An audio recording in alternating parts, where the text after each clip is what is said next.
आता बघूयात भिवंडीत इमारत कोसळून झालेल्या भीषण दुर्घटनेत 10 जणांचा मृत्यू झाला। बालाजीनगर गंगारामवाडी इथल्या अति धोकादायक घोषित केलेली कोहिनूर अपार्टमेंट ही 4 मजली इमारत क्षणार्धात कोसळली।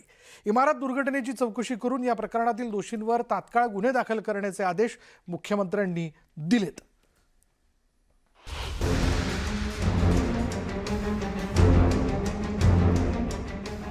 भिवंडी महानगरपालिकेच्या हद्दीतील कोहिनूर अपार्टमेंट ही अति धोकादायक घोषित केलेली इमारत गुरुवारी रात्री 11:30च्या सुमारास पत्त्यांच्या बंगल्यासारखी कोसळली।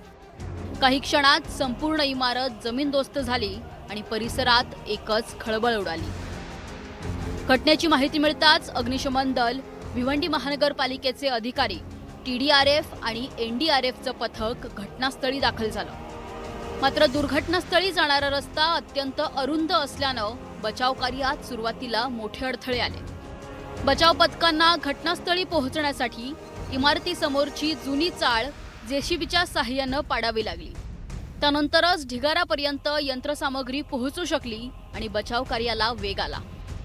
सर, बिल्डिंग में 2-3 दिन से रिपेयरिंग का काम चल रहा था। तो ऐसा रिपेयरिंग का काम चल रहा था, हम लोग को मालूम नहीं था कि बिल्डिंग गिरने वाला है। हम लोग शाम को ड्यूटी से आए, खाना वाना बनाए खाए, फिर हम लोग बिल्डिंग सोचा कि आज खाली कर देते हैं, फिर सही हो जाएगा तो वापस आएंगे। उसी दौरान गिरने की आवाज़ सुनाई दी और हम लोग को जिस रास्ते से निकलने का था उसी रास्ते के किनारे का बिल्डिंग गिरा। तो हम लोग को सब लोग बिल्डिंग के अंदर ही थे, सब लोग इधर उधर भागने लगे। जिधर से निकलने का रास्ता था उधर बंद हो गया, तो कोई किधर किधर से कूद के भागा और हम लोग भी कूद के भागा। उसी दौरान पैर में फ्रैक्चर आया।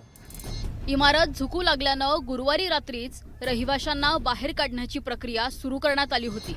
मात्र काही जण घरातील साहित्य घेण्यासाठी तर तळमजल्यावर काही दुरुस्तीचे काम सुरू असल्यानं काही व्यक्ती इमारतीतच अडकल्या होत्या आणि त्यानंतर ही दुर्घटना घडली। दरम्यान या दुर्घटनेची मुख्यमंत्री देवेंद्र फडणवीस यांनी गंभीर दखल घेतली आहे।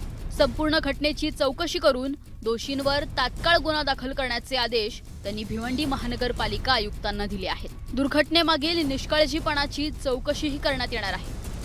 ज्या लोकांचा मृत्यू झालेला आहे त्यांच्या परिवाराच्या प्रति आमच्या संवेदना आहेत।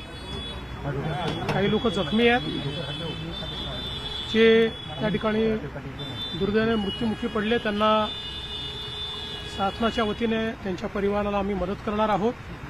आणि त्याचवेळी अशा पद्धतीनं ज्या कंत्राटदाराने हे काम सुरू ठेवलं त्याच्यावरही फौजदारी कारवाई करावी अशा प्रकारचा आदेश आयुक्तांना देण्यात आलेला आहे। 9 जण यात गेलेले आहेत।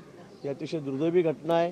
मला वाटतं या संदर्भामध्ये सर्व चौकशी जर केली जाईल, खरं रिपेअर करण्याच्या दुरुस्ती करण्याच्या आधी ही परवानगी घ्यावी लागते कॉर्पोरेशनची, पण तशी कुठली कॉर्पोरेशनची परवानगी ठेकेदाराने या ठिकाणी घेतलेली नाही आणि घेतले नसताना त्यांनी कामाला सुरुवात केलं आहे। तो सगळं पिल्लर फोडत होता, आसारी उघडी करत होता, त्यावर त्याला रिपेअर करत होतं आणि त्यातच काहीतरी चुकलं आणि ती इमारत पूर्णपणे खाली कोसळली आहे।